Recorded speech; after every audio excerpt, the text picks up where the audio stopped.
beautiful sunny evening. In a moment, I'm going to hand you over to Owen Bennett-Jones, who is a freelance journalist and the presenter of BBC World Service's Newshour. Before I do that, if I can ask you to switch your phones to silent, and when it comes to questions, if you can wait for the microphone because we're streaming live. So over to Owen. For coming, I'm very sorry I'm not Jeremy Bowen in many respects, including that I'm here and you may be expecting him, so apologies for that, he can't do it. And obviously a very good time to be talking about Syria, with so much going on in Syria. Zach got the microphone right, and I think probably most of you will have been here before, so you know how this goes, and I will just get things underway and then throw it open to the floor for people to talk. So let me introduce Jonathan Littell. Very kindly came into the World Service this morning and did an interview which I hope you found reasonably. I haven't listened to it. No, he hasn't heard the edit yet. And he has the book, which is there available for a very reasonable. His agent is here. A very reasonable, and the publisher. And the publisher. $12.99. So you can't say fairer than that. So this is all about Homs and what happened in Homs, and we'll hear his account of what happened at that time. It was an extremely difficult place to be, and you were there for how long? About 3 weeks. Yeah, and so we'll hear that account. Now we've got a friend of yours who you know from that time. Yeah. Yep. Which is Owa Nir Abia, who is got lots of tags: actor, journalist, writer, and filmmaker, and activist. And you've been basically trying to document what's going on. And we will hear about that. And we've got Leila Al-Adat, who is a human rights lawyer. And who are you with now at the moment? I work with the Women's International League for Peace and Freedom. So, and basically the thrust of your work is accountability. Yep. And trying to document. Trying. And Nema Jelacic has a similar perspective, trying to get cases underway, in fact, in your case. Exactly. And that is with the Commission for International Justice and Accountability. And I think I'm right in saying you've got 3 cases completed already. And what does that mean, actually? So what stage case is that? They are at the stage already, which means if there was a court that was seized of the situation in Syria, these cases, including 25 potential accused, leading up to the highest ranking, the president, Assad, could be transferred to that court alongside and prosecuted in accordance with the that you would have seen in other courts in The Hague. And that would need an international court that accepted jurisdiction. Exactly. And that hasn't happened. That hasn't happened. There hasn't been political will or agreement to make that happen. Doesn't seem like it's about to either. Okay, so what we should do, I was going to start in 2012 with the book, but I'm told that that's the wrong order. So I'm going to start now. That's just a suggestion. No, you're quite right. We're going to start now and work out what's going on at the moment, and then we'll go back. So I'm going to come to you, Orwa, first of all, it's in the news all this week, and I think what would help to start off with is, can you summarise for us the state of the parties on the ground? So who has what on the ground? Which version in minutes? Well, we've got 30 seconds. It's fine. Well, I don't know how to summarize, but if one wants to try, yesterday night before sleeping, I read that George Clooney thought Syria was too complex. I woke up this morning to read that ISIS took over Palmyra, and I found that very easy. I didn't feel much complexity about what's happening, actually. What's happening today is very strange. We don't really, I have to admit that we don't really understand exactly how this is happening. We have, as usual, 4 main categories of people operating in the country. Assad and his allies, meaning Hezbollah and the Iranian support that he has on the ground, the Afghani militias and the Iraqi militias on his side. And we have on the extreme, opposite side, ISIS, normally, or, according to the news, a militia of terrorists that is under attack by a coalition of all of the international community with all of their war machine operational. And then we have 2 kinds of opposition mainly on the ground. You would say stronger kind, which is our own local Islamist militias now have a new name because they are coming together since the beginning of the Saudi operations in Yemen. Most of our local Islamists united on the same day of the Saudi operations I don't know what it's called in English, in Yemen started under the name the Army of al-Fath.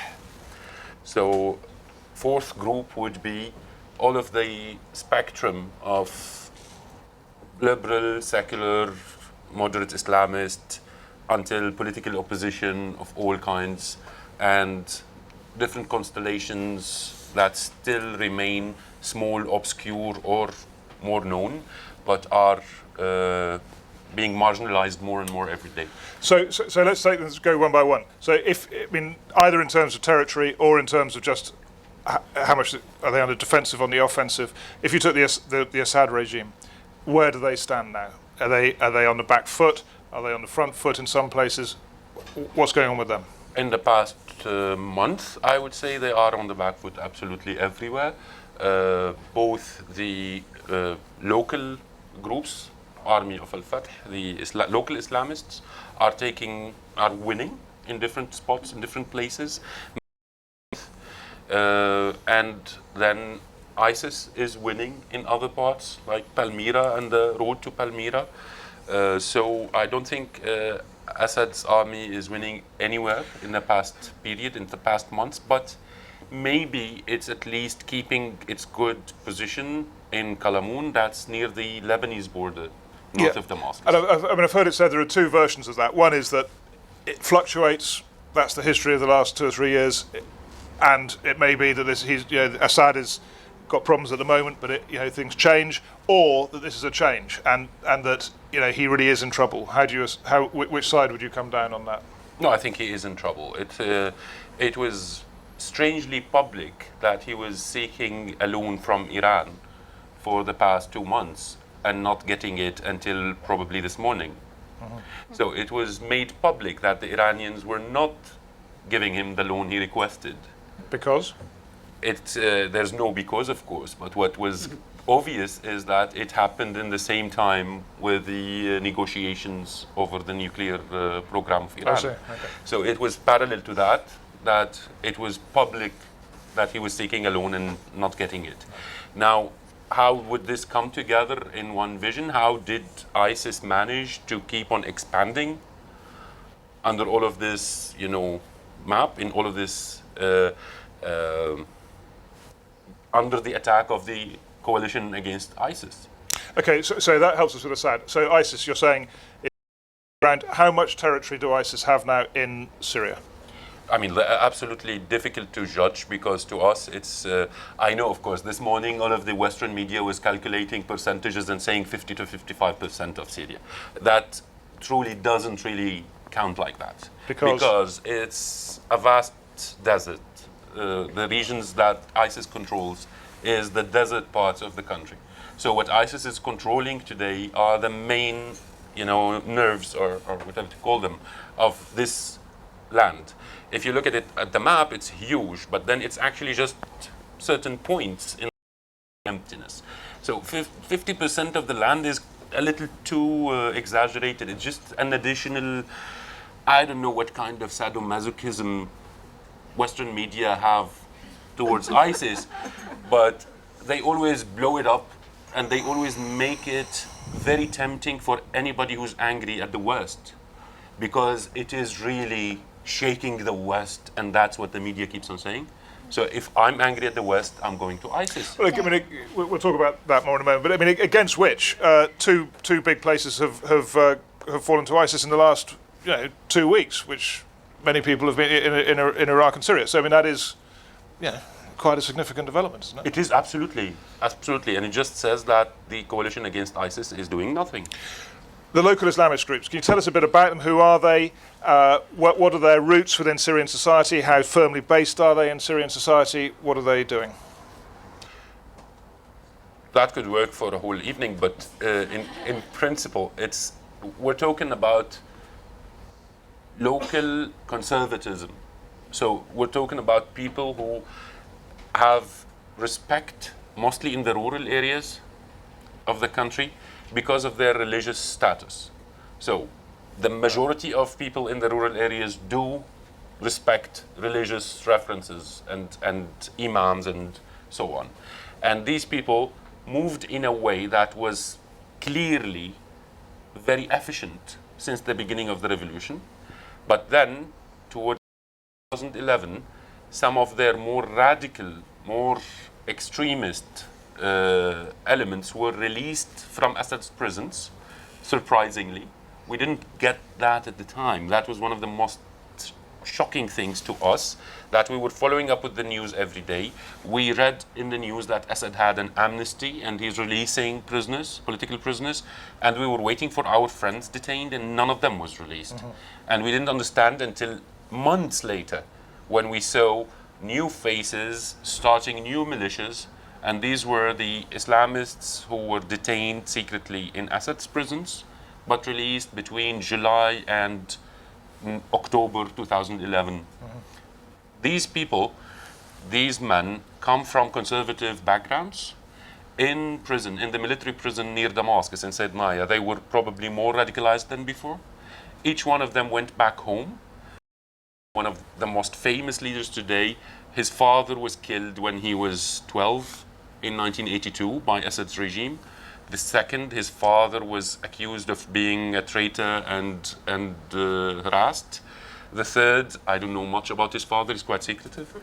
But then these created three armies, and this level of external support and funding they managed to get throughout 2012 and 2013 was substantially larger and unaccountable and significant, so much more than what the West presented to the political opposition or to the secular defectors. So this is Gulf funding. It's quite a tricky, like it's not an easy water to swim across, because it's also individuals. It's a network of individuals everywhere, and to a far extent, it all started by the Syrians who had to flee Syria in 1980 to 82. There were hundreds of thousands of Syrians who were forced to flee their own country in 1980 to 82 because of their Islamic background. And they lived everywhere around the world. When the Syrian revolution started, these people around the world were there on Skype, on Facebook, to support a revolution. And they had their religious or, more or less between conservative and fundamentalist. And if you take that group and compare their power now to Islamic State, where do they stand? Well, it's obviously the Islamic State has a clear dictator. It's so much more organized. They are smaller groups. If you put them all together, maybe they would stand up to the Islamic State. But they have different leaders, different even ideologies or different understandings. Even the Islamists have different understandings of Islam. So today I think, especially with the American weaponry ISIS is using, today... Captured. I don't know, captured. Some of them fell from the sky on them, but it's...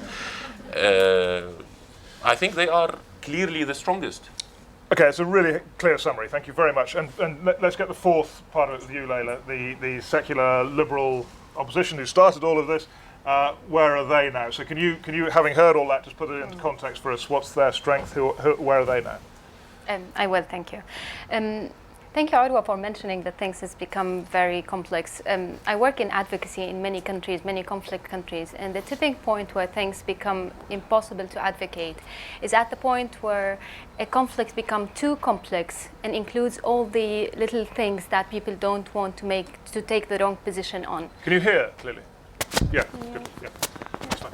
So, is at that point now. We are in a point where the same conflict has Islamists and ISIS and barrel bombs and more arms, and it's in a geographic location that is worrying to everybody in Israel and seculars and everyone. It's a position where regular civilians like you and I will not want to make the wrong position, so we decide to do nothing because it's safer. And unfortunately, at that point, we are putting that position to fail even worse, if that's possible at all. In Syria, the safest position to take is to a stand from the things that are only impacting civilians and continue to impact them. I agree with Urwa that Assad might be deteriorating on so many levels, on so many fronts militarily, but he is still winning completely in areas that is only populated by civilians. The areas under siege, 2 million, well, the UN says there's 212,000 people under siege, but the actual number is 2.3 million people are in hard-to-reach areas, which are completely isolated. They cannot get out of these areas. They cannot go to other countries or to go into safer places. And they are subjected to daily bombing. And I'll take it to the secular opposition from that point.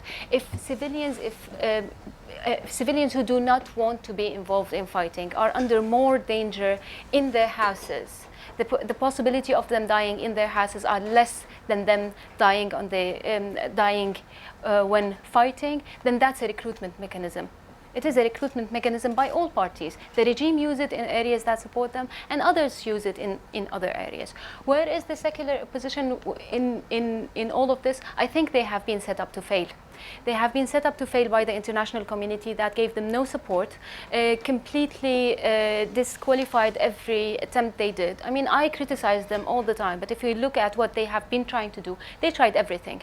They can have a checklist of could be tried to stop a war, and they failed and did not receive support. But what about the argument that we can say it's the West's fault or lack of support or whatever, but there just weren't the numbers, which is what the Arab Spring said about a lot of places, wasn't it? There's just that strand of opinion wasn't strong enough. Define strong. People went to the streets. Are we expecting civilians to have more power than arms? Then the answer is no. I know most of the people who I know went to the streets and wanted this to stop. Most of them are either in other countries now or dead or under torture. We cannot look at it in the power of numbers, because it's when I used to be a paramedic, they told us that a perpetrator can spend a lot of arms and take the guilt of killing 1,000 people, or can kill the one person who provides healthcare, and will make sure that these people will die. And Assad did that. 83 medical entities were bombed and destroyed in the last year in a country that is completely failing on this level. The people who will die because of the lack of healthcare, we will not hear about them. They will not make it to the news, but they are dying. Women, 80% of women who die during delivery, these deaths could have been prevented if they had access to healthcare, and they don't. And on the decisions that are made, many good decisions that look good in the 21 that they will take cross borders and they will send areas to hard-to-reach areas. The Syrian regime, according to the Secretary General, opened the aid kits, took the surgical kits, and sent them to Homs. And we know of that because the Secretary General said it. So he assured that the lack of healthcare continues, and nobody could do anything about it. The decisions did not have enough monitoring to make them feasible. I think Jonathan would agree with a lot of that, and let's hear from you now. So thank you for the moment, and let's go back to, you mentioned Homs, 2012, and you decided, basically this is the subject of your book, and you decided to go there, that it needed reporting. So can you say a bit about how you got there and why you got there? Okay, I clearly have a lot less, current knowledge of Syrian affairs than our friends here, but I do have this experience from a few, which is only interesting now in the sense that it does give a perspective on what's happening now.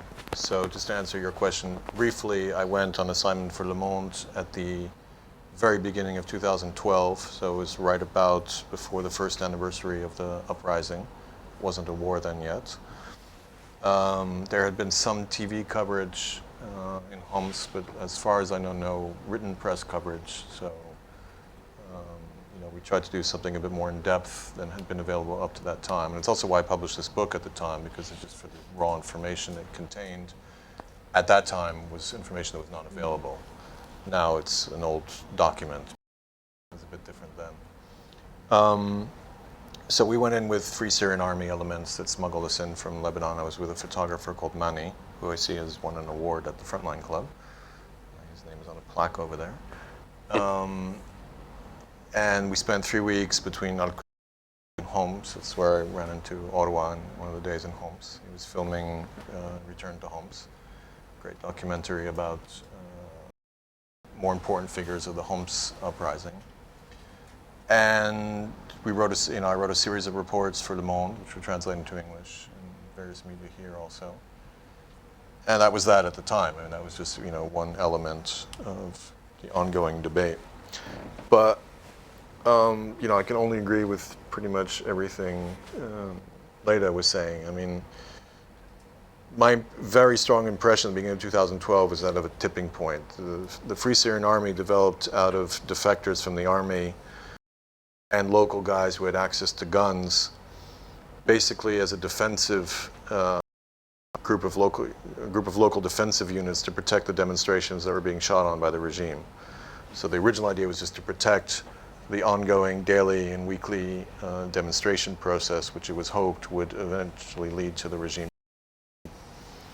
And what was very clear at the time was that the regime strategy was to radicalize the conflict and turn it into a civil war, to bring in a whole number of communities that were basically sitting on the fence at that stage onto their side. So, okay, I think we should talk that through just to make that clear. What you're saying, you're basically saying that the Assad regime had a strategy which was to radicalize the opposition into these extreme religious groups that didn't really have much of a base in society, and in that way win support from people who are frightened of them. Okay, to make things very, very schematic, and I'm sure Aura would nitpick with me for hours, really schematic. I mean, the main power base of the regime before the uprising was the Alawi community and a certain Sunni bourgeoisie that bought into the regime and had access to wealth and businesses and therefore had stake in the regime. The uprising was basically a social uprising, first and foremost, and it was mostly peasants and proletarians. Okay, it started in Dera, which is very interesting because Dera was actually a community that had been heavily courted by the father, who was much smarter about managing these things than his son obviously turned out to be. And things screwed up in Dera, and Dera rose, and then it spread all over the country. But in every city, that's why Aleppo didn't rise to so later in the game, because Aleppo is a very bourgeois city, and the bourgeois were not interested in making waves. They just wanted to sit back and see which way it would go. Homs, which is a very proletarian city, very conservative, very socially conservative. Lots of peasants have come in over generations from the countryside to work in the various factories. A lot of Alawis also came in. It's a very divided city. Were brought in by the father to settle in Homs, to change the ethnic balance. That's why Homs became the sort of heart. I mean, there were rebellions, there was Dera, there was Rastan, all the way up to Hama at the time, but Homs is really, because of this divided character of the city, where things got the most conflictual the fastest. And that's what you saw. But in terms of the Assad strategy, talk us through it. Right.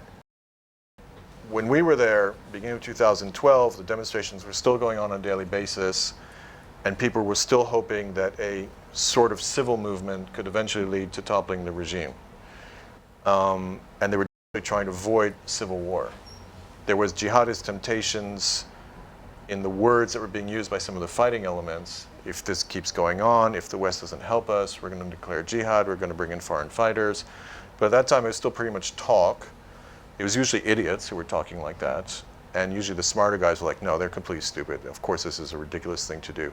The civil activists who were driving the movement were very clear that this was a completely idiotic thing to do. And they were still hoping to prevail by more or less peaceful civil disobedience means.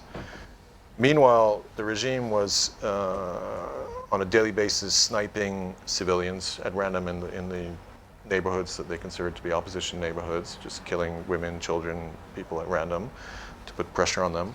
And they started, just when we were there, a series of ethnic killings, ethnic cleansing killings of specific families that were living right near at the limit between Sunni and Alawi neighborhoods, kind of on the wrong side, and they would go in and start killing the entire family. Clearly trying to trigger a reaction from the FSA, that the FSA would go and do the same thing to Alawi families, and that they would start this cycle of Government prefer a sectarian struggle to a social movement? First of all, because it's what they know, and that's just in their genes. You know, this regime, I'm not talking the Alawi people, I'm talking about the Assad regime. They're just, that's the only thing they understand, is divide and conquer. And second of all, because even at that time, the Alawi community was far from united behind Assad. I mean, for instance, Fadwa Suleiman, who we knew in Homs, was a major opposition figure, was very famous, and there were quite a few others. The Christians were fence-sitting, the Kurds were fence-sitting, the Ismailites were fence-sitting. I mean, everybody was just sitting back and waiting to see how things would play. And that was just because of the waves of defection at that time. Assad started putting entire Sunni units on standby, basically disarming them, because they were just no longer trustworthy. I mean, we went in through regime checkpoints where the guys would just turn their backs and pretend not to see us going through their checkpoints. These are Syrian army checkpoints, yeah, basically sympathizing. They weren't with the FSA, but like, you know, they would just, oh, we didn't see you, and we would just go through. I mean, that's how we crossed the border, that's how we went into Homs. So the regime could no longer trust elements, but the other communities were not their children to fight, and so they needed to motivate all these other communities to start pumping more men into the struggle. And for that, it had to become an existential threat. So by starting a killing and counter-killing cycle, the threat becomes existential for the minority communities, who then come in for. So I don't want to labour this point, but it is sort of quite counterintuitive for a Western audience in many ways. But you're saying basically the Assad regime. It's actually quite typical in this type of conflict. Of course, they rallied all these minorities behind it, and effectively created a religious group that it thought it could deal with later. Well, the extremist religious group is, I'm talking about confessional killing cycles between, you know, let's say these moderate Sunnis.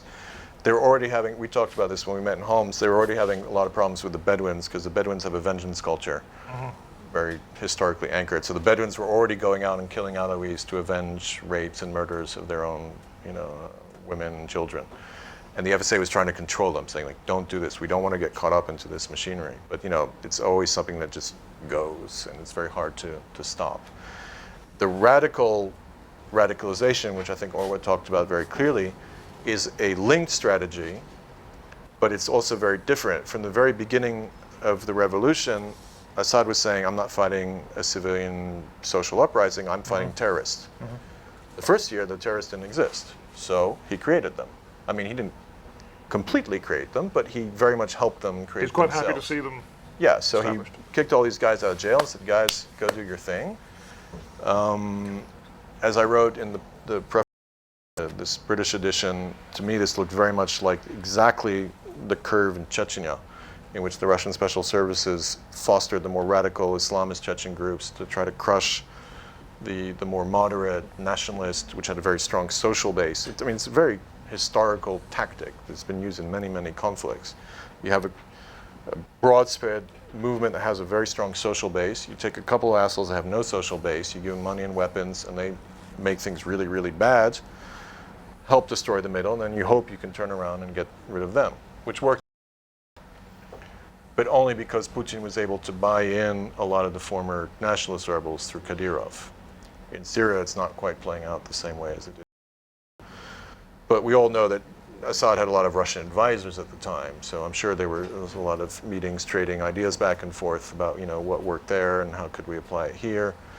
But also, as Ora once said to me, the Mukhabarat have a very long experience playing these games. Yeah, from Lebanon, you know, and the whole occupation in Lebanon, and playing all the different ethnic and confessional groups off each other in Lebanon. They're quite experienced. So if that's the story, and there was this attempt basically to if not create, then allow the establishment of these extreme religious groups who could then help Assad in a number of ways. One of which would be to appeal to the West. Look, I'm the guy you need to deal with. I think that was a calculation 4 years ago, that, you know, we need to make this so the West will finally come back, and I will be the only solution to save the country. And do you think that's happening? Well, there's certainly a strong temptation in some quarters, which I believe must be resisted at all costs.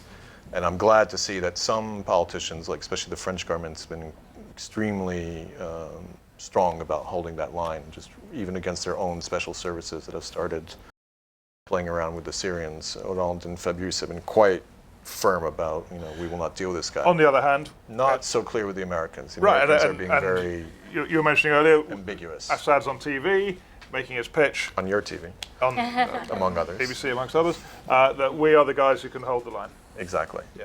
Okay, so I saw you nodding with that last analysis of what Assad's trying to do here. So in your legal effort, can you see any chink of light? I mean, you've done your work, really, from what you said earlier, but where does it go?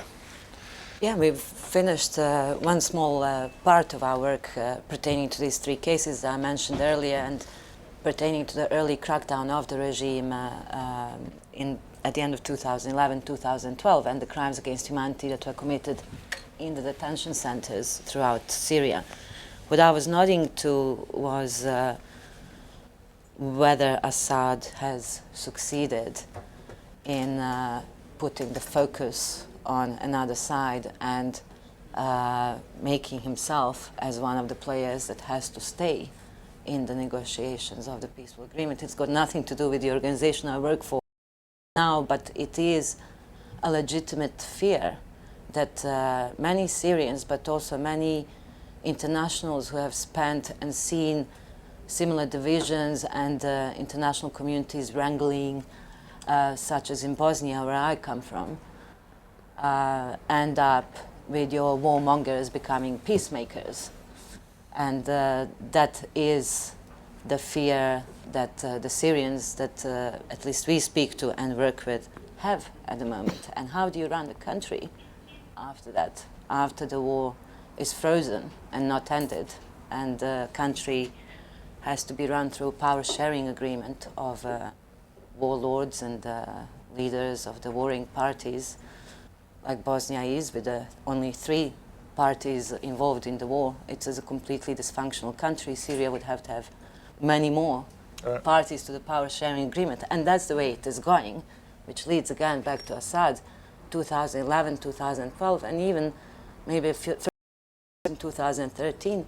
The international community or the world leaders were very vocal in calling for Assad to step down, and not only that, but saying that he will be held accountable for the crimes. Yes, that was said a lot. Yeah, but I haven't seen it anywhere. Yes, so you're in a great place to judge this in a way, because if the West was after him, there would be some legal mechanism created, and you've got your case ready, and there's no legal mechanism. There is no. Well, the legal mechanism exists in The Hague, the Permanent International Criminal Court, but of course, the referral hasn't happened. The usual answer is how would that Russia and happen? China. Talk us through that.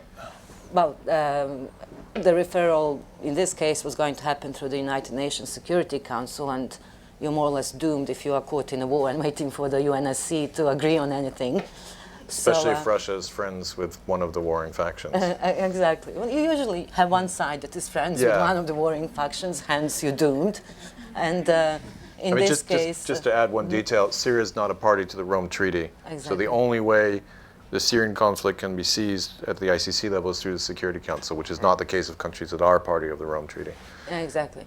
So in this case, Russia and China vetoed the referral of the Syrian situation to ICC, but that does not mean that all the other options have been excluded. And again, it is completely my personal opinion, but the Syrian conflict has been allowed to go on for so long that even if the referral to the International Criminal Court happened, it would not be able to do justice to the widespread the crimes that have been committed over the years. So what needs to be considered is a dedicated place where a number of key actors will be put in place. But then to go back to this, nobody is talking about the senior regime officials facing justice. And then reminding back to the cases that we completed. Although Assad is pretty good at killing them himself, so... Yeah, that's true. I'm crossing off the potential accused on our indictments. I used to do that in Yugoslav tribunal for different reasons, but the problem is we focused specifically on proving the connection between the crimes that you were talking about earlier and the high-level leadership. And what you see in the media or in human rights organizations' reports is not enough to pin on the political, military, security, intelligence leadership. That's where you are now. And that's where we focused on collecting the paper trail, collecting the documents produced by the belligerent parties. So sneaking them out of the different governorates of Syria, sneaking them out of Syria afterwards, and then inputting them in a database, analyzing them, and setting up the case that led us through the evidence. We didn't say, oh, we're going to get Assad in this indictment. Right. The evidence led us, and the evidence so far is 600,000 documents produced by the regime only. So that's very interesting. So you're saying that you basically learnt from that former Yugoslav conflict, from other conflicts, and this is what you need. You need this documentation, and you've worked out how to get it. You need that because you've learned from the mistakes of Yugoslavia, Rwanda, ICC trials that you cannot hold the political leadership responsible on the basis of victim testimonies or the representation of the crime itself. You need, not to get too tangled, the 3 C's. You need to prove the command, control, and communication structure that connects the crime place 500 kilometers away to the guy in Damascus or Belgrade or elsewhere. And you think your paperwork this time definitely proves it. It's pretty good, right? And have you published that, or is that you're holding that back for a legal trial? No, we're not publishing the documents or the evidence or the details of the case file. The case file itself is 400,000, over 400,000, 400 pages long, and based on 600,000 of documents, plus testimony of insider witnesses. That's why we focus on witnesses, as getting insiders, not just defectors, but the actual insiders who built the case. And in general, worked in the international courts, you would have something like 80% of your case based on paper trail and documents in order to get the big guys.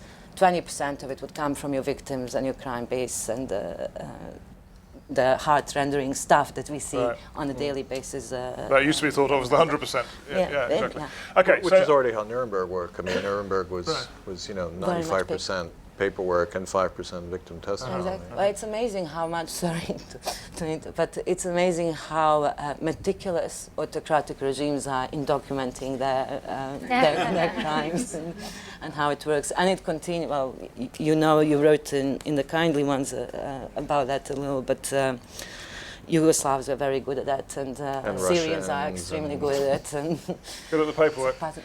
Okay, so I think that gives you an idea of what everyone is trying to do and what they're thinking about and what they know about. So should we get the microphone in action? And there's a question immediately. And if you just sort of indicate to me, have we got one mic or two? Okay. Thank you very much. The name's Ewan Grant, former Customs and Excise intelligence analyst. I was in Pakistan late last year, and I deeply regret not taking Mr. Bennett-Jones's book on Pakistan from the shelf, my shelf. And in relation to the lady from Bosnia, I worked 3.5 years in Bosnia, and I have to say, coming across UN institutions, with certain honourable exceptions, you have to be extremely cynical about them.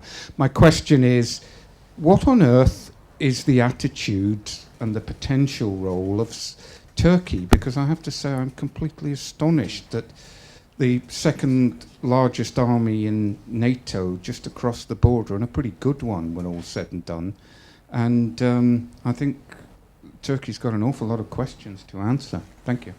Who's been living in Turkey? Oma? No. I know nothing about Turkey. What do I read in the media? The potential role of Turkey at the moment is to control their borders. What we would like them to do is control their borders that have been used in every way possible to fuel this conflict. Control their tendencies to send arms to Syria. For some reason, everybody has a tendency to send more arms to Syria, although experience showed that arms has only done wrong, and nobody has any tendency to think about how to control these arms in the future. And Turkey is at the top of this list. any involvement of Turkey will include bigger involvement of because they have a big role to play in the refugees. It's one of the biggest host of Syrian refugees, and they are playing a military role. And unless we understand what of this and deal with it as a political demand, and those who are taking decisions in the Syria, unfortunately, none of them is being taken in Syria or around it. It's being taken in capital somewhere else. Take what is Turkey's role and what they want and how to control this, and take it as an actor instead of a neighboring country. The impact of Turkey will not stop. And then after we deal with the main perpetrators, there's many secondary perpetrators that their own people need to deal with, who did wrong to Syria and to their own country, not only in Turkey, but in various neighboring countries, who allowed so much violence to happen in Syria and on their land. And that's one thing to look forward to. I can maybe add a word about Turkey. I mean, more political. Turkey has unambiguously, from the beginning, called for the downfall of Assad. They're quite strong and firm about that. They want Assad out. On the other hand, Turkey has a major existential problem with the Kurds, and that's what in their position. They've seen through what's happening in Iraq that there is a rise of a sort of Kurdish proto-state in Iraq. There's an autonomous Kurdish area, quite functional with regime blessing, in Syria, and the regime has been playing the Kurdish card against the Turks quite intelligently. And their nightmare is for a sort of Kurdish free state to emerge on their borders. So in their political analysis, ISIS is the lesser of two evils. So that's why their actions are actually quite logical. They just look really ambiguous to us because the two dynamics are a bit contradictory. They want Assad out, but at the same time they're basically letting ISIS develop to counter the Kurds, because for them it's less of a threat than they believe the Kurds to be. Comment on Turkey? Well, yeah, I mean, like, I've always wanted to be in Frontline Club. It's a wonderful place. So don't tell anybody I'm saying it this way, but for a majority, not everybody, for a majority of Levant and Egypt Islamists who are not jihadists. So put aside Al-Qaeda, Jabhat Nusra, ISIS.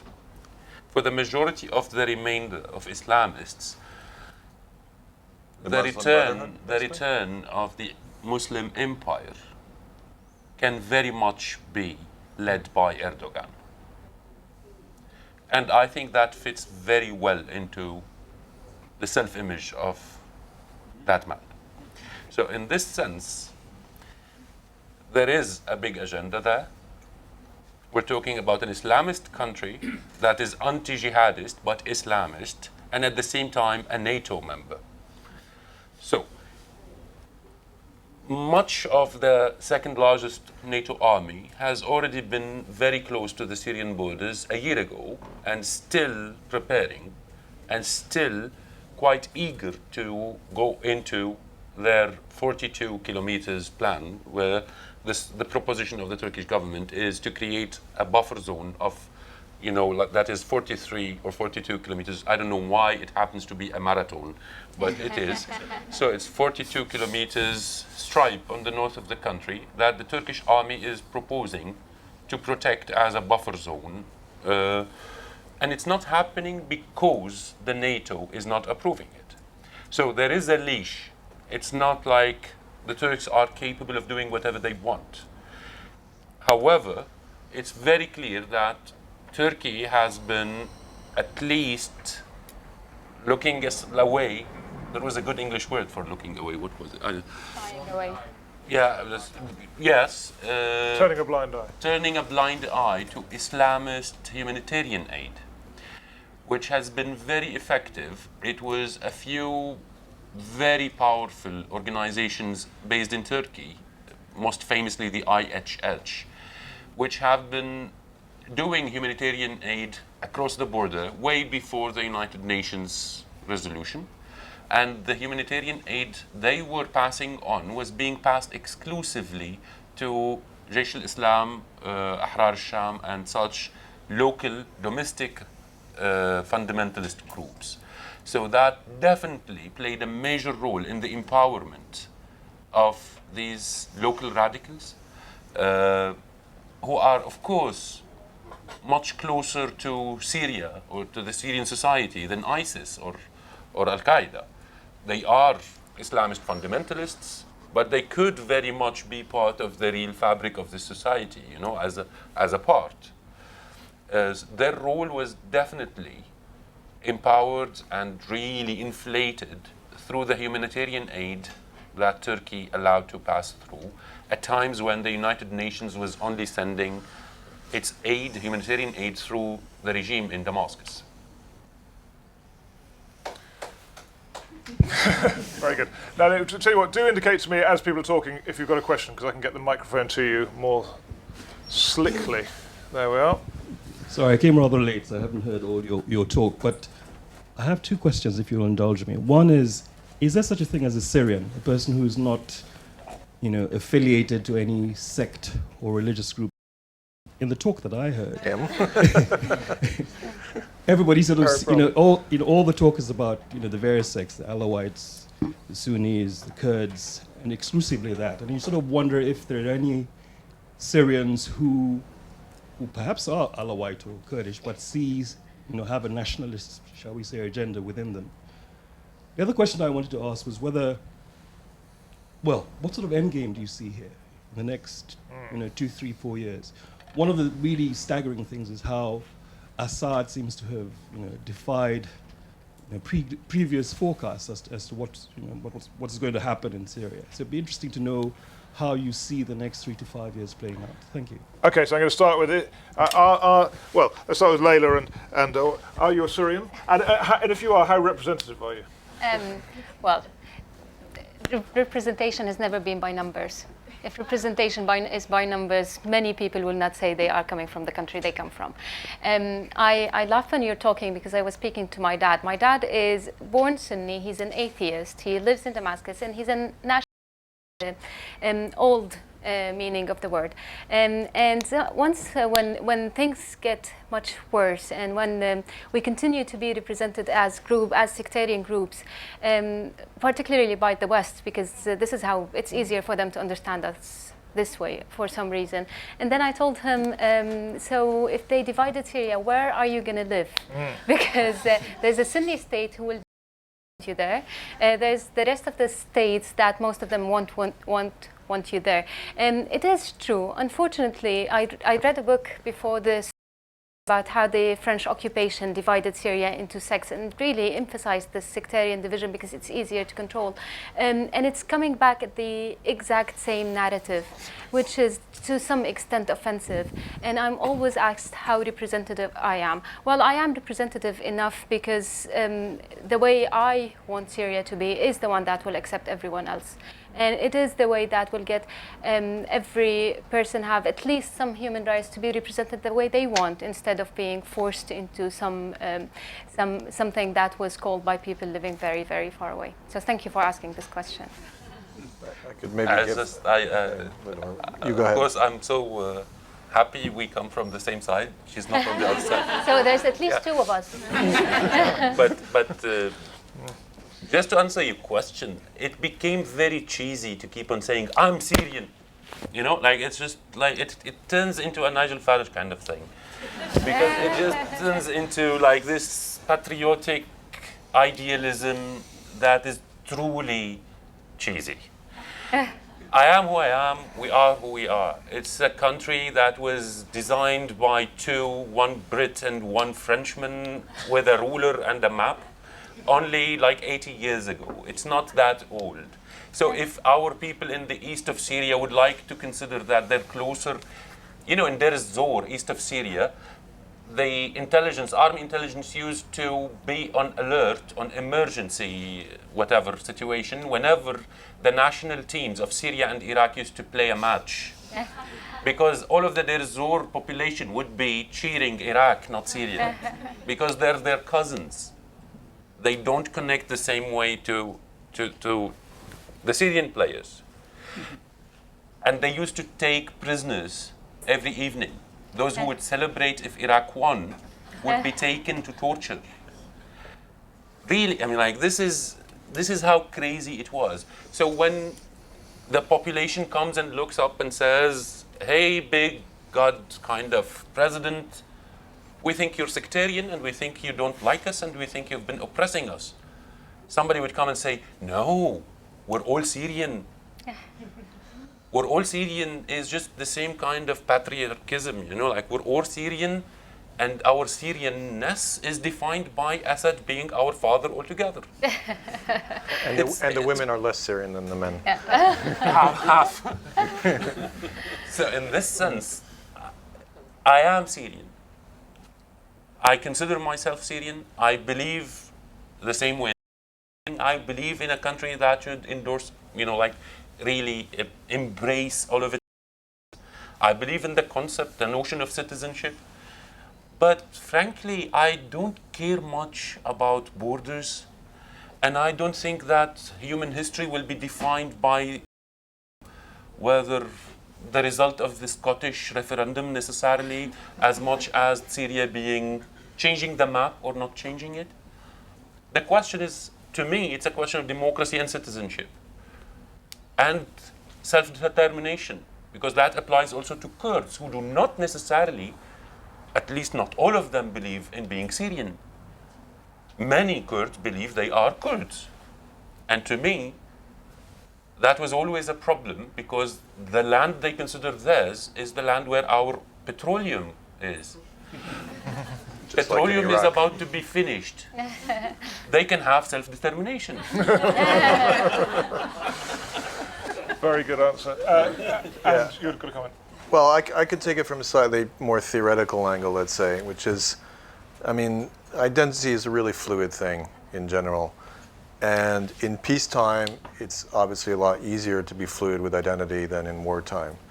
I mean, you're black, and that's, you know, part of your identity, but I'm sure you've got many other things going on that are also part of your identity, like everybody else here. So it's not the thing that defines you any more than any of us is defined as, you know, there's your sexuality, there's your gender, and in Syria, there's confessional, there's family, there's land origin, there's language spoken, as with the Kurds. There are all these different things that contribute to people's identity. Before the war, things were supple. I mean, some areas were more conservative, some areas were more liberal. People traveled or didn't travel. Obviously, people in rural areas are much more with a local anchored sense of identity than cosmopolites from Damascus like Orwa, who, you know the world. War makes these identities harden quite strongly. Now, different groups function differently. Like the Bedouins always had a very strong sense of clan identity, and that's part of what they are. It's a very old thing. Other non-Bedouin Sunnis don't work quite the same way. It's more geographical, it's more local. The Alawis, for instance, is more family-based than actually Alawis. But the war crystallizes and hardens these things. I mean, there's a fantastic sociological concept that was developed by a 14th century Muslim who's the first great sociologist. His name is Ibn. And he developed the concept of asabiya, which is a way to describe group solidarity. And he was analyzing Arabs and Berbers in his day, and he was showing how the stronger your asabiya, the stronger your group cohesion, the stronger you were politically and militarily, and the more chances you had of taking over other groups.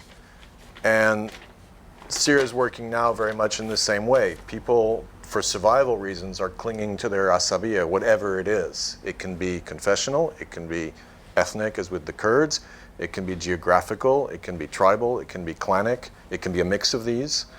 But that's how it actually works. I mean, identity becomes something that it's a survival mechanism.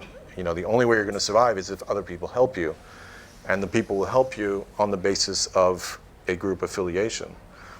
And so things have hardened, as I said, but they're still a lot more fluid than the nice maps we like papers and saying, you know, this is where the Alawis are, the Ismailites are, the Christians are, the this, the that, the this, the that.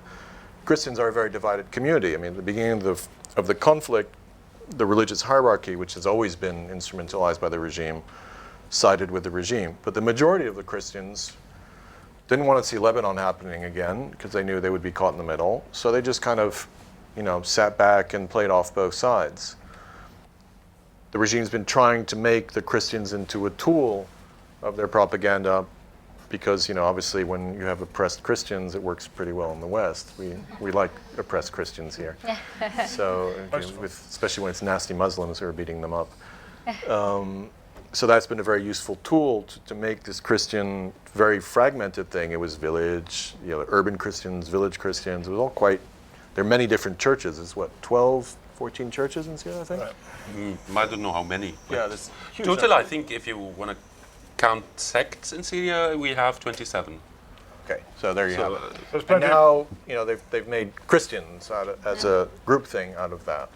So there's something both artificial and natural about these processes, and it's clearly linked to war and self-defense. Ironically enough, عصبية in Arabic means anger and irritability. So, yeah, There you go. good on Ibn Khaldun.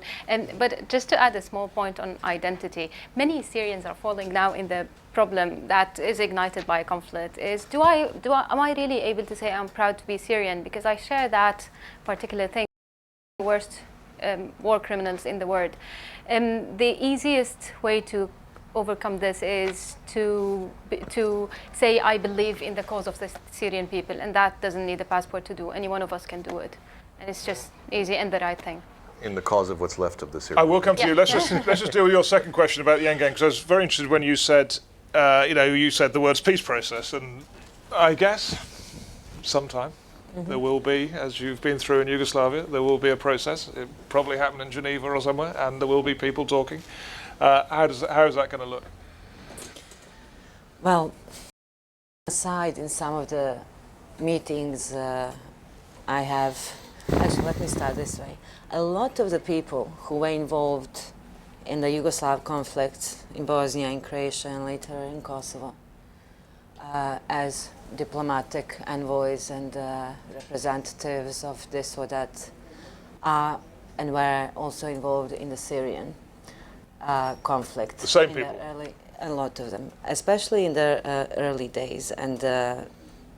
And it's one quote that I love from of a biography of one of the former Secretary Generals who was a special envoy for Syria. Said, it's about failing upwards. That's from Bosnia to Syria what happened. Unfortunately, Syria got people who failed upwards and did not, in my opinion, it might be harsh, majority of them did not learn their lessons. You know how after every war you say, oh, we've got to learn. It must never happen again, and then you cry the crocodile tears at the 10th genocide in Rwanda, or this July 20th anniversary of Srebrenica genocide, etc., etc.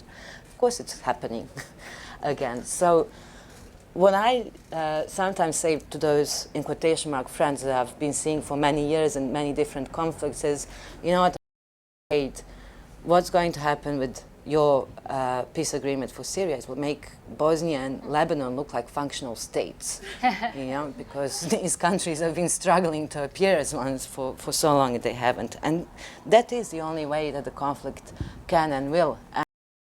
I think we were talking 2011, 12, the beginning of 2013, there was hope for an end to be different, and there was hope for this level of sectarianism, radicalization, and division not to take root as it has now. Absolutely. Yeah. And I think, if I may just add one word before the gentleman talks, it's in I think maybe July 2012, I met the foreign general who was envoy to Syria in Damascus, and that was, to my life at the time, that was the most risky thing to do. I was smuggled in black window car into the basement or something, and surrounded by UN blue hat soldiers, and I was put in a mask so that I can cross the lines of journalists, so that I go into the secret room and meet him.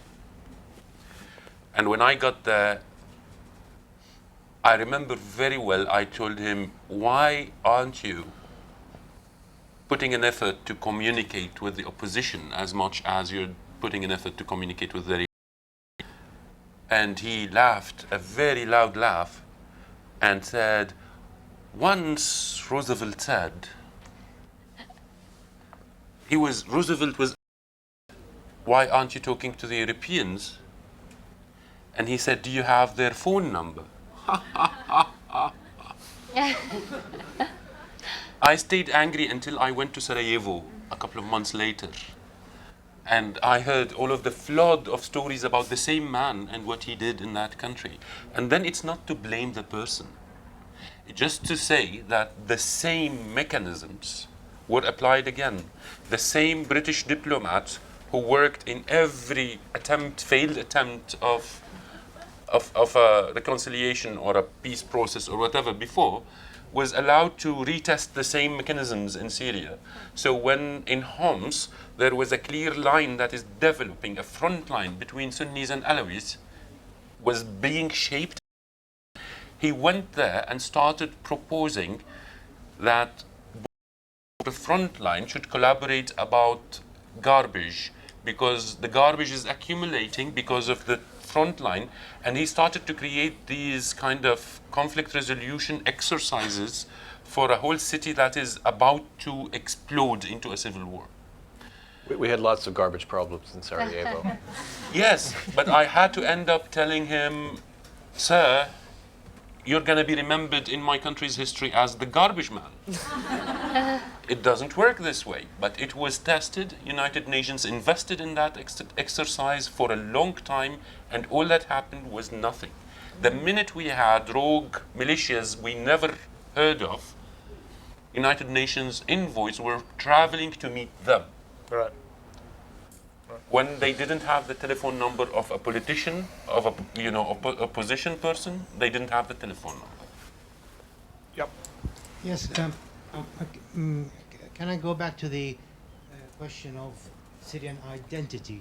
I take issue with the idea that Syrian identity was somehow a fabrication that was made or introduced by imperialists drawing lines on maps. If you go back to the 19th century onwards, and when there was a struggle against the Turks, there was the idea of a Syria, of a country called Syria, became very, very well known. In fact, some of the most leading advocates of Syrian nationalism, if you like, were actually Christians, Christian Lebanese, some of them. After the Turks were defeated in 1918, a Syrian kingdom was established under Emir, and who was later King Faisal. They all spoke of one country called Syria. And in fact, what they were concerned about was how Syria needs to be much larger than what the Syria that they ended up with, which of course was their side by the French. And the French mandate, yes, as was said, did try to establish all these little states, one for Aleppo, one for Damascus, one for the Alawites, one for the Druze. But if you go back to the history of the struggle against the French in Syria, every one of the leaders of all these communities, their number one demand was a united Syria. Okay, that's very interesting. Throughout these years. So let's not be too harsh in talking today about the dismemberment of Syria. More a comment than a question, but do you want to respond? Just quickly. What I was responding to, sir, was directly the current borderline and saying that it's not really old or genuine. But I'm not depriving myself my sense of being from that part of the world or using the word Syrian. I personally come from both the two fighting sects, if that's the way to see things. I'm half-half, I'm crossbreed, and I absolutely hate both. And that's why I can survive this.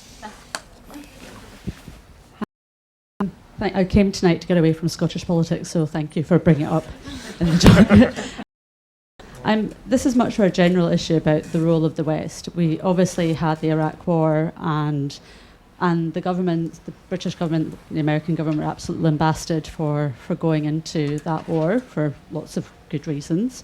And now it seems that we're scared to go into other conflicts.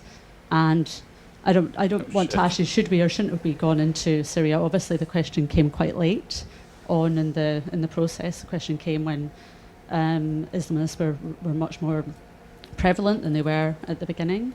But what do you think? Do you think that the Western governments do have in the Middle East, or do you think that they should have an interventionist role, or is that gone now? Now we should be looking to Turkey or to Iran or to Saudi Arabia to police. I mean, I must say, I have some regions. sympathy with the question in that you know, you're all making quite strong criticisms of the failures to deal with this, but there were no easy choices in this. And Can I continue with the criticism? Okay, go. First of all, you, and then you. Yeah. We'll take it back to 2012, the period I know a little bit about.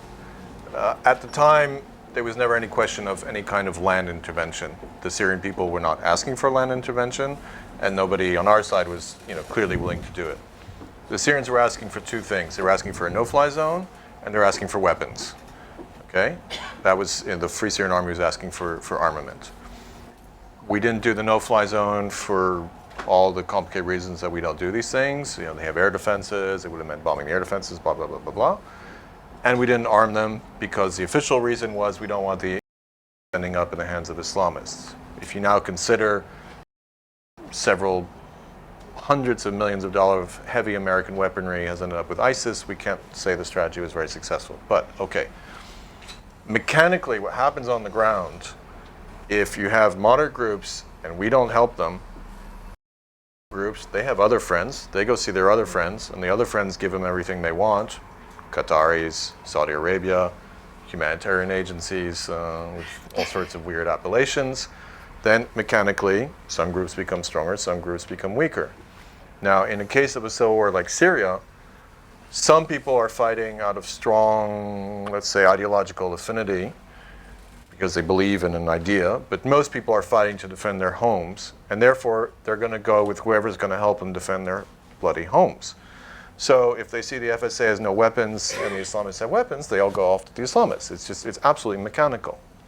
And so what we allow in action is that all the groups that we ideologically support, liberal, more or less moderate, normal, conservative Muslims, Democrats, and so forth, got nothing and therefore vanished from the battlefield. And all the Islamists from not so moderate, local, rural, all the way to the extreme end of the spectrum got huge amounts and therefore became much stronger. So, that's just a very simple, I think, factual That's the first year. And the second year? Just to address the point in a very historical way.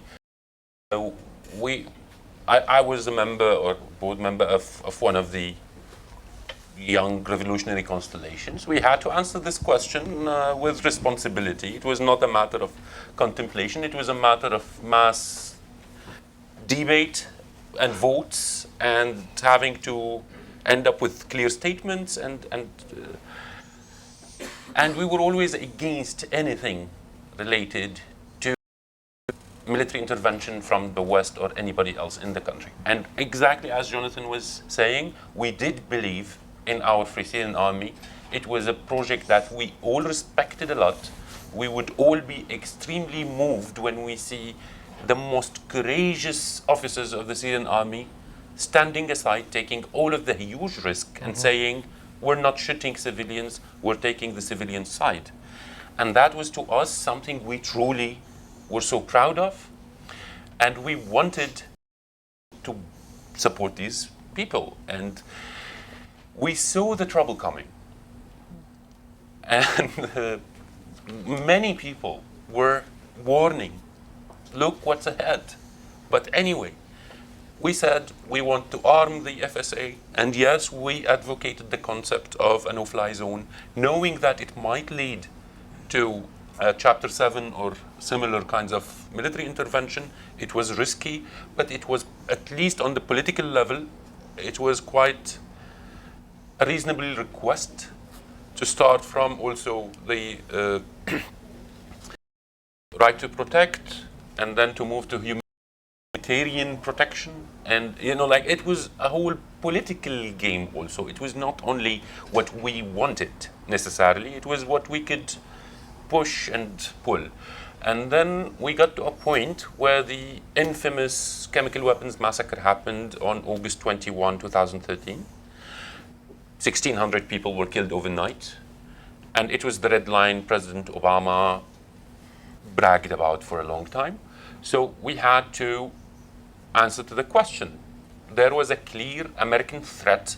The attack is coming tomorrow.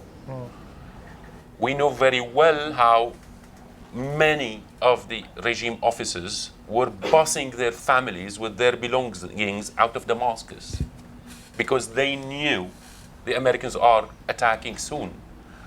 And that was a very difficult moment to deal with. At the time, this constellation that I was part of, LCC, our statement came out very clearly. It started like this. We never saw an American intervention end up well. But we believe that after it was mentioned this morning, it has to happen. Because if it was mentioned and did not happen, the cost on our people is going to be even worse than intervention. And that's what happened. Every of killing that Assad did later on was legitimized by that, because it was only you can kill them by any conventional weaponry.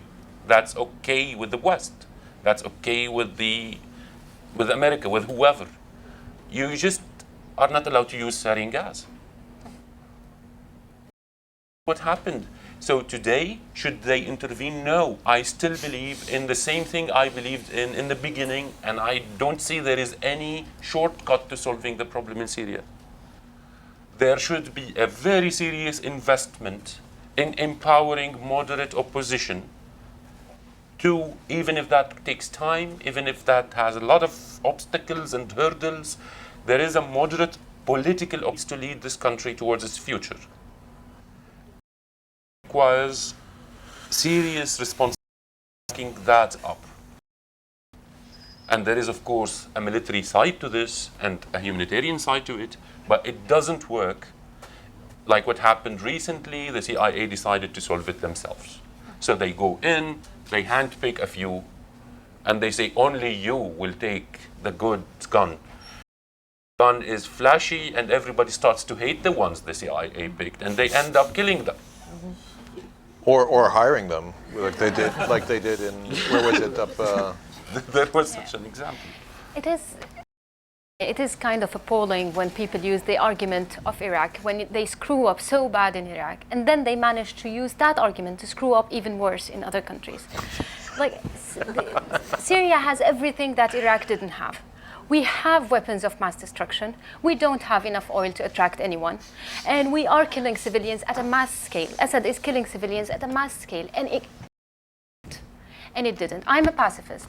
I don't think arms and bombing more people goes anywhere well. But at one point, there's so much to 90% of the arms used to kill civilians in Syria is sold by the P5 countries, by the permanent members of the Security Council. They try to control this. The sarin gas and other chemical weapons used in Syria are much of them is produced in on European land, and nobody tried seriously to stop this. And we are left with initiatives by people who are trying very hard to stop this and not having the power. It doesn't work this way. If an intervention happened at the right time, under the right circumstances, and actually aimed for civilian protection, it could have changed a lot. I always disagree with Urwa. We have disagreed for 4 years now about sending more arms to Syria. Unfortunately, I did believe in these people too, in the people who decided not to kill civilians. And unfortunately too, most of them are warlords now. And none of them agree on the things that we all agreed on 4 years ago. But it's silly, it's naive not to expect this when there's so much arm and so much killing and so much men with guns deciding of my country. So the Iraq argument, really bad one, really, really bad one. But I still love you, Layla. I just wanted to add to this. It's Syria has been cursed, basically, like a majority of the other conflicts in the last 30 years, is when the international community or powers pretend to have learned the lesson, they apply the wrong one in the next conflict. So this is what happened with Afghanistan and Iraq trauma impacting the United States and some of the other countries' reaction in the early years. And then the Libyan fiasco had a further impact on Syria. But the fiasco there was, this is what alienated, I think, Russia, China, but not the rest of the so-called BRIC countries from the idea that I think now with Syria completely died, and that's the humanitarian interventionism. That is something that this conflict has killed as an idea.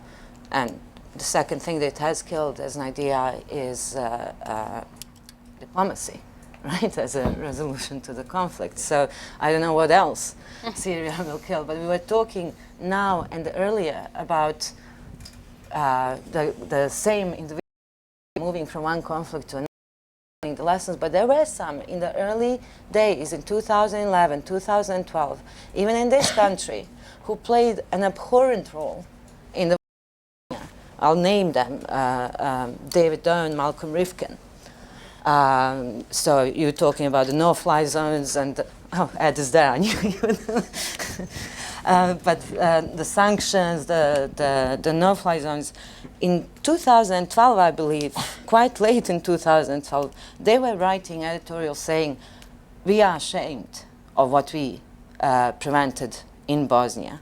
The sanctions, the arms embargo on only one side, that impacted only one side, the no-fly zones. This is what needs to be happen, otherwise XYZ will happen in Syria. It was evident to everyone what will happen in Syria if this, let's call it the democratic option, did not provide to the democratic option there. And that is precisely what happened. But nobody took heed. It's, yeah. Okay. The conclusion is bleak, it seems. Yep. Jonathan, it's refreshing to see someone as with such a cold and analytical grasp of the Syrian situation as you here this evening. Tell me, how do you see, once you have got rid of Assad, do you still think that it will be possible to maintain the same borders that Sykes-Picot drew in 1917? And if you think it is possible, how will you suggest to get rid of the Daesh from the countryside of Syria, particularly Homs and Hamas? Yeah, I'm afraid I'm not going to be able to answer that one. I'm pretty good at analyzing past events, but sort of predicting future ones is a lot dodgier. Yeah, the only thing I could say is what Orwa said earlier. It doesn't really matter if the borders evolve or not. That's just whatever. Daesh is a big problem. We tend to forget this, but they already existed once. They were crushed, but it's like a little virus. They go and hide in the bottom of the bones, and then they come back. They're quite resilient. ISIS. Yeah, ISIS, sorry. We used Al-Qaeda in Iraq under Zarqawi, and then the Americans thought they'd destroyed them, but in fact they just came back much stronger. So ISIS is definitely going to be a problem with us for a while. I'm not sure I can bring Any other comments on that? And then there's one intelligent answer to your very interesting question, but unfortunately tea leaves is not my specialty. I've got somebody on Twitter who's asking about the role of the Kremlin and Russia's hand in Syria. Maybe That I if can anybody answer. That's Jonathan's. That's Jonathan. Very, very present from the start. It's another dynamic we haven't talked about because we kept talking about how, we didn't intervene, but as if no one else was intervening. But in fact, people were intervening extremely strongly on the regime side, Russia first and foremost. Chinese are always much more. There was a lot of debate in 2020, the Russians supporting strongly, and people were theorizing about the Tartus naval base, which was, their sort of a good access to warm waters for them. Petrol, but petrol's not really that much of an issue in petroleum in Syria, nor is gas. I think the answer initially talking about earlier, which is what you were talking about, the Libya traumatism. I mean, Russia really, really felt fucked over Libya. I mean, they went in good faith and voted for this resolution, and then the West screwed them. They just went much further than what the Russians had agreed to. And so the Russians quite clearly said, well, you do this to us once, but you're not going to do it a second time, never again. Plus, all this is happening around 2011, which, as you might remember, in Russia is a very difficult time for Putin. He's playing his switchover again with Medvedev and trying to come back to power and get this through. And there's actually waves of massive demonstrations in the fall and the winter. So it was a bit of a I mean, it went through quite easily, but it was a delicate time for Putin. And I think he was not unhappy at all to have an example made to the Russians about what happens to people when they try to, tell autocrats that they should leave. I mean, it's a points within the public.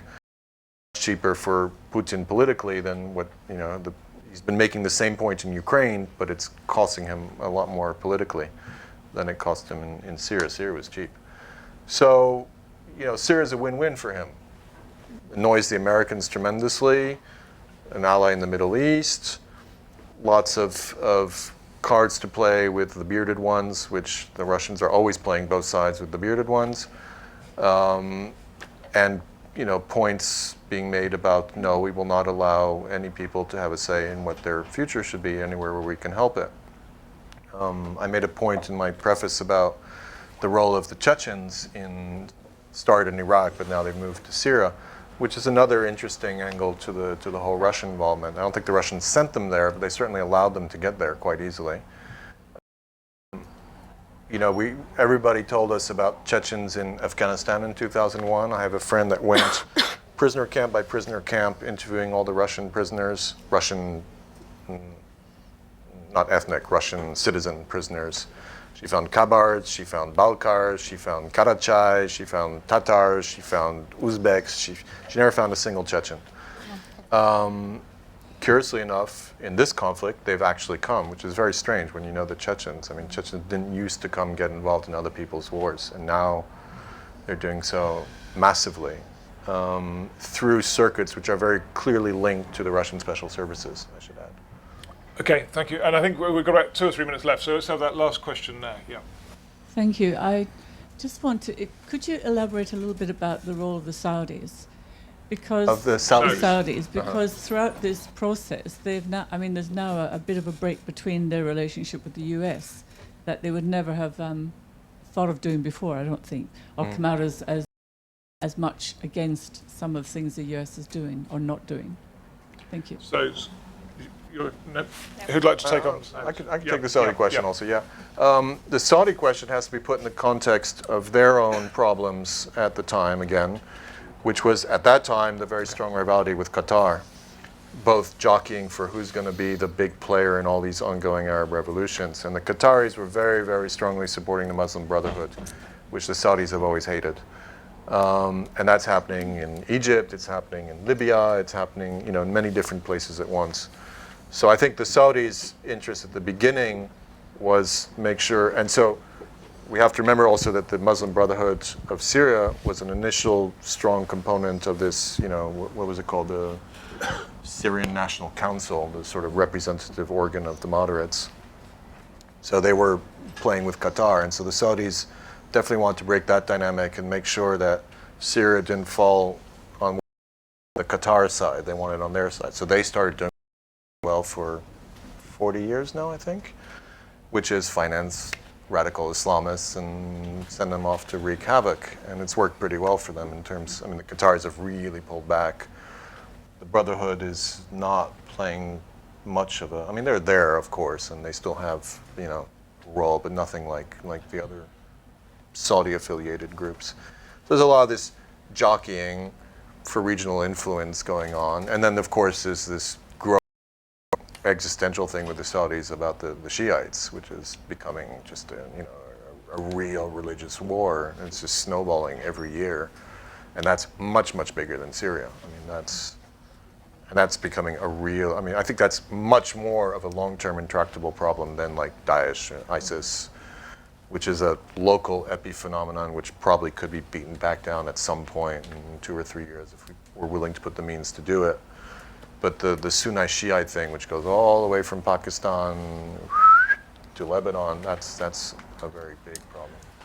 Okay, now then, I can see the publisher's been very pessimistic. Is there any books here from what I can see? But here, just always going to briefly recommend the book, I think. He asked me to have a quick word. Yeah, but I didn't ask you to say that. Come on, you just... No, he's going to talk about general matters, and the book may come into it.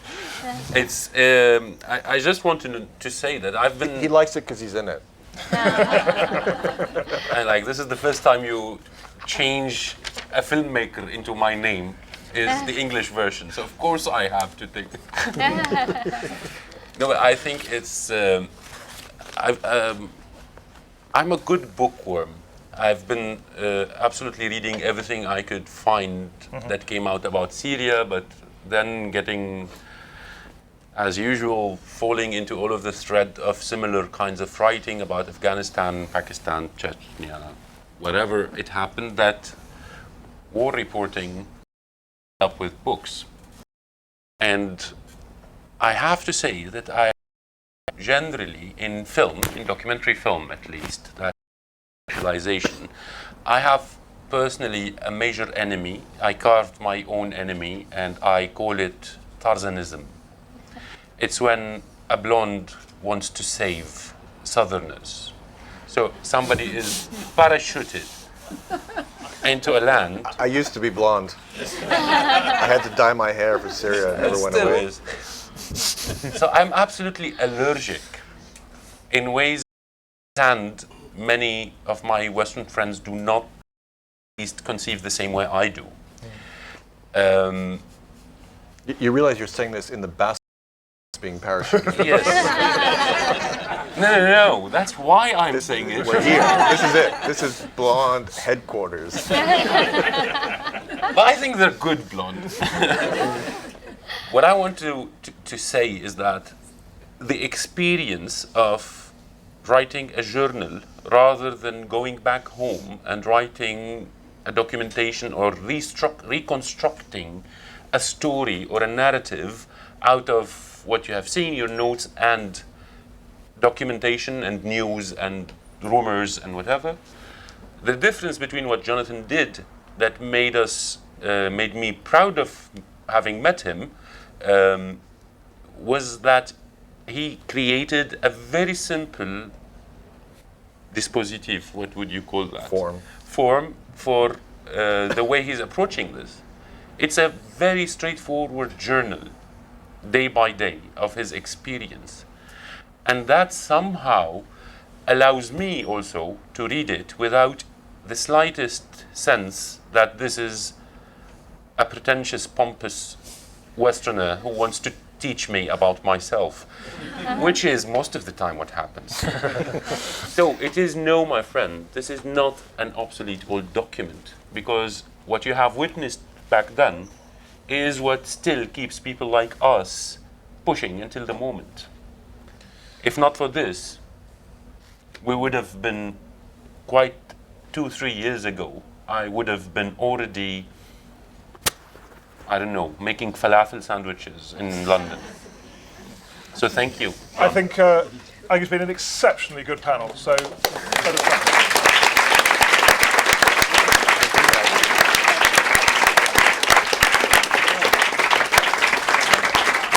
you all know what you need to do. The book is there. Discounted, I hope.